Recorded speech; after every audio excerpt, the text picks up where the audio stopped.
নমস্কার দর্শক বন্ধুরা, কমলিকার সাতকাহন চ্যানেলের নতুন একটি ভিডিওতে আপনাদের অনেক অনেক স্বাগত জানাই। আগামী 26শে আগস্ট সোমবার পালিত হবে এই বছরের কৃষ্ণ জন্মাষ্টমী। ছোট্ট গোপালের পুজোয় কি ভোগ নিবেদন করবেন তা জেনে নিন। জানুন কি নিবেদন করলে সবচেয়ে খুশি হবেন শ্রীকৃষ্ণ। সনাতন ধর্মে জন্মাষ্টমী তিথির বিশেষ মাহাত্ম্য রয়েছে। প্রতি বছর ভাদ্র মাসের কৃষ্ণপক্ষের অষ্টমী তিথিতে জন্মাষ্টমী পালিত হয়। মনে করা হয় এই বিশেষ দিনেই ধরাধামে আবির্ভূত হয়েছিলেন বিষ্ণুর অষ্টম অবতার শ্রীকৃষ্ণ। গোটা দেশে ভক্তি সহকারে এই দিনটি পালিত হয়। মধ্যরাতে রোহিণী নক্ষত্রে জন্ম নিয়েছিলেন শ্রীকৃষ্ণ। এই বছর জন্মাষ্টমী তিথি পালিত হবে আগামী 26শে আগস্ট সোমবার। জেনে নিন সেদিন গোপালের পুজোয় ভোগে কি কি নিবেদন করবেন।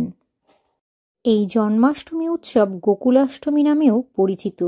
দেশজুড়ে মহা ধুমধাম করে জন্মাষ্টমী পালিত হয়। দেশের প্রতিটি কৃষ্ণ মন্দির সেজে ওঠে এই দিন। জন্মাষ্টমী উপলক্ষে গোপালকে 56 ভোগ দেওয়াও হয়। জন্মাষ্টমীতে গোপালকে 56 ভোগ অর্পণ করে তার প্রসাদ গ্রহণ করা অত্যন্ত শুভ বলে মনে করা হয়।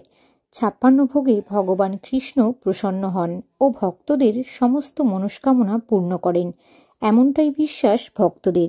56 রকমের ভোগ অর্পণ করা হয় গোপালকে। তার মধ্যে থাকে ভাত, ডাল, লুচি, তালের বড়া, ক্ষীর, মালপোয়া, লস্যি, কি না থাকে। আর মাখন মিছিরি ছাড়া তো গোপালের ভোগই অসম্পূর্ণ। আজকে আমার এই ভিডিওটিতে গোপালের পছন্দের কোন কোন ভোগগুলি আমি জন্মাষ্টমীতে গোপালকে অর্পণ করেছি সেই সংক্রান্ত তথ্যগুলোই উপস্থাপন করেছি। তাই এই স্বল্প সাময়িক ভিডিওটি স্কিপ না করে দেখতে থাকুন, আশা করি অনেক কাজে লাগবে।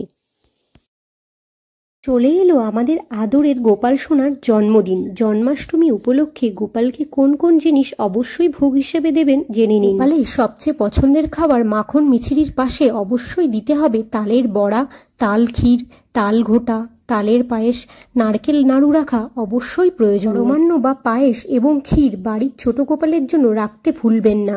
জন্মাষ্টমীর অন্যতম ভোগ হচ্ছে লুচি ও সুজি। গোপাল এই খাবার খেতে অত্যন্ত ভালোবাসে। অবশ্যই রাখবেন তালের লুচি এবং চকলেট ও আইসক্রিম আপনি চাইলে দিতেই পারেন। পুরাণ মতে বাসুদেব কৃষ্ণকে নন্দরাজের কাছে রেখে আসার পর গোকুলে কৃষ্ণের আবির্ভাব উপলক্ষে নন্দ উৎসবে প্রথম খাওয়া হয়েছিল তালের বড়া। তাই এই রাধে রাধে, জয় গোপাল।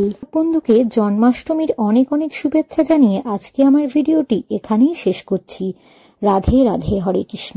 ভিডিওটি ভালো লেগে থাকলে আমার চ্যানেলটিকে সাবস্ক্রাইব করে আমার পাশে থাকবেন।